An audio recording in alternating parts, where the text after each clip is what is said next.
ISF Trinamool সংঘর্ষে ফের উত্তপ্ত হয়ে উঠল ভাঙড়। স্থানীয় সূত্রে খবর, কয়েকদিন আগে তৃণমূল বিধায়ক শওকত মোল্লার বিরুদ্ধে সোশ্যাল মিডিয়ায় কুরুচিকর মন্তব্য করেন আইএসএফ নেতা ওহিদুল মোল্লা। এর জেরে গতকাল রাতে ওই আইএসএফ নেতার বাড়িতে চড়াও হয় শাসক দলের কর্মী সমর্থকরা। আইএসএফ নেতার চিৎকার শুনে ছুটে আসেন দলীয় কর্মীরা, আর এরপরই শুরু হয়ে যায় তুমুল সংঘর্ষ। ঘটনায় উত্তর কাশীপুর থানায় লিখিত অভিযোগ দায়ের করেছে দুপক্ষই। থানায় অভিযোগ জানাতে যাওয়ার সময়ও সংঘর্ষে জড়ায় দুদল। সরকার বিরোধী বিক্ষোভে ফের উত্তাল পাক অধিকৃত কাশ্মীর। সাধারণ মানুষের বিক্ষোভ দমাতে এবার 18 জন নিরীহ মানুষকে গুলি করে মারল পাক সেনা। বিক্ষোভকারীদের দাবি, পাক অধিকৃত কাশ্মীরে তাদের কোনো মৌলিক অধিকার নেই, প্রতিনিয়ত চলছে দমন পীড়ন। আর সে কারণেই পিওকে জুড়ে কদিন ধরে টানা বিক্ষোভ। কদিন আগেই খাইবার পাখতুনখোয়ায় বিমান হামলা চালিয়ে শিশু, মহিলা সহ 30 জন নাগরিককে হত্যা করেছিল পাকিস্তান।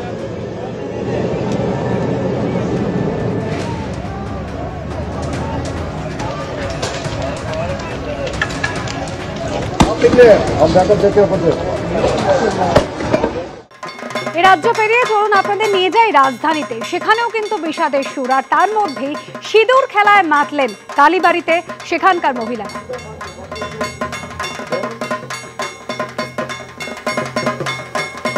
নয়াদিল্লির চিত্তরঞ্জন পার্ক, সিঁদুর খেলায় মহিলারা। 450 পর্যন্ত যাদের কাছে 450 পর্যন্ত আপ টু 450 যাদের কাছে টোকেন নাম্বার আছে তারা লাইনে চলে আসুন। একটু তাড়াতাড়ি করুন, বরণ করে নিচে নামার।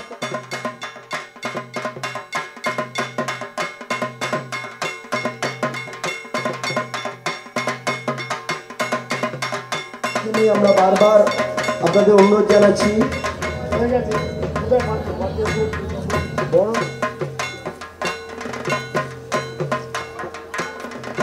আবার সেই অপেক্ষা।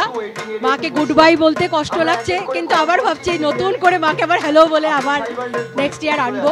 ওই কাউন্টডাউন আবার শুরু, মানে খুবই কষ্ট লাগছে, কারণ এতদিন আমরা এমন আনন্দ হই হুল্লোড় করে পুজো কাটালাম সবাই একসাথে মিলে।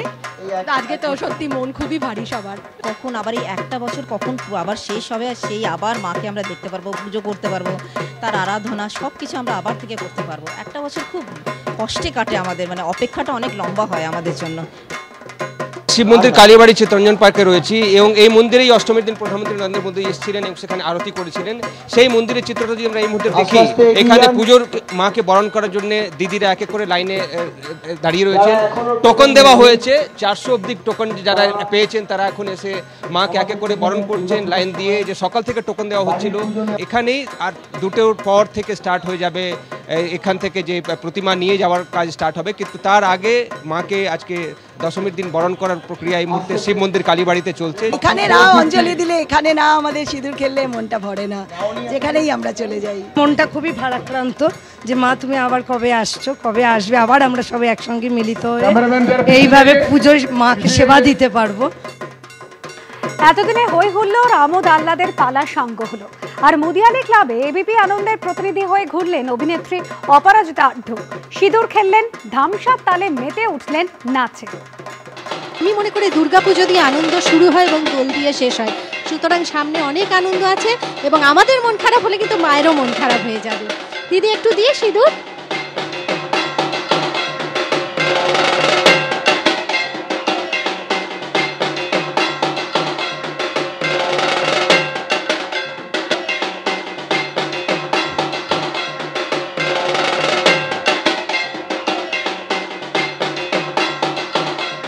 অলরেডি বৃষ্টি কিন্তু শুরু হয়ে গেছে, মায়ের চোখের জল পড়ছে, কিন্তু তার মধ্যেই সিঁদুর রঙে রাঙিয়ে নিতে হবে সবাইকে। আর এখানে একটা সুন্দর, মানে খুব নিষ্ঠা ভরে খুব ভালো করে সিঁদুর খেলার একটা পর্ব চলছে, একটা মজা হচ্ছে। সবাই সবাইকে সিঁদুর দিচ্ছে, মাকে বরণ করছে, এবং বেশিরভাগই সবাই লাল শাড়ি না হলে লাল পাড় সাদা শাড়ি পরে এসেছে। আমি যেরকম আজকে লাল শাড়ি পরে এসেছি, সেরকম এখানে সবাই প্রায় লাল শাড়ি এবং লাল পাড় সাদা শাড়ি হয়ে পরে এসেছেন। এখানে দিদিরা বৌদিরা আছেন, সবাই মিলে সেলফি তুলছে, আমার সঙ্গে কেউ তুলছে না।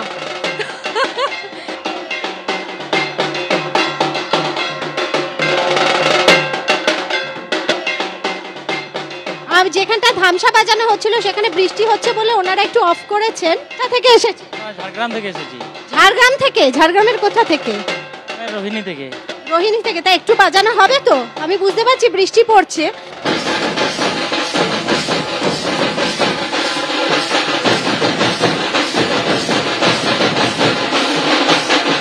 আমি একটু বাজাই, ধরো একটু।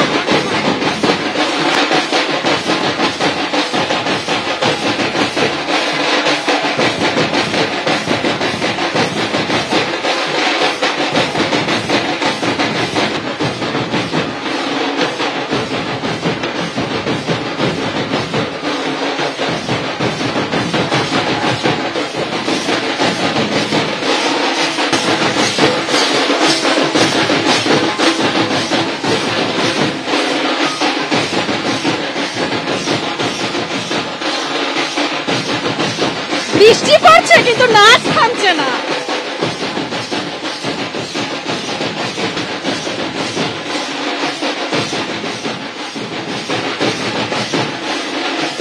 আজকে কি এখান থেকে কোথায় বিসর্জন? আমাদের যেমন চাই গঙ্গার ঘাটে, ওরকমই আমরা গঙ্গার ঘাটে বিসর্জন। আমাকে দেখে ইন্সপায়ার হয়ে সবাই মোটামুটি ধামসা বাজাতে শুরু করে দিয়েছে।